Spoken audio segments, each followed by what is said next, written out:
যার অকাত নেই সে হেড দেয়। বেস্ট এক্সাম্পল দিচ্ছি, তুই তো নিজের টাকায় না গাড়ি কিনে আন, আর বন্ধুদের দেখ দেখ যে বন্ধুর আজ টাকা নেই কিন্তু অকাত আছে গাড়িটা নেওয়ার, ভবিষ্যতে সে তাকে কোনোদিনও হেড দেবে না, উল্টে আরও প্রশংসা করবে। কিন্তু যে বন্ধুর মন থেকে মনে হবে যে ওই গাড়িটা ও ফিউচারে অ্যাফোর্ড করতে পারবে না কারণ অকাত নেই, সে তোকে হেড দেবে। পিছনে পিছনে এটা বলবে এই গাড়িটা তোকে মানায় না। আমি কিছুদিন আগে চন্দননগর স্ট্যান্ড এসেছিলাম, সেখানে না একদল মেয়েরা খুব হাসাহাসি করছিল, কিন্তু একটা মেয়ে না ওরা যে টপিক নিয়ে কথা বলছিল সেই টপিকের একটু উল্টো কথা বলছিল। মেয়েটা বলছিল যে মেয়েরা বাবার পরিচয় বেঁচে থাকে আর তারপর স্বামীর পরিচয় পাচ্ছে, তো এর মাঝে না ও নিজের পায়ে দাঁড়াতে চায়, ও নিজের আইডেন্টিটি বানাতে চায়।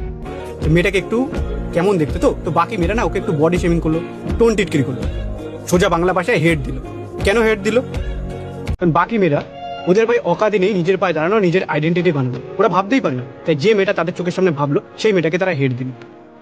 তো এই কথাটা সবসময় মাথায় রাখবে, যারা অকাদ নেই তাদের ভেতর জ্বলন জিনিসটা একটু বেশি। আর আমায় বেশি দেখিস না, ভালো মন্দ এইভাবে বুঝতে শিখিয়ে যাবে।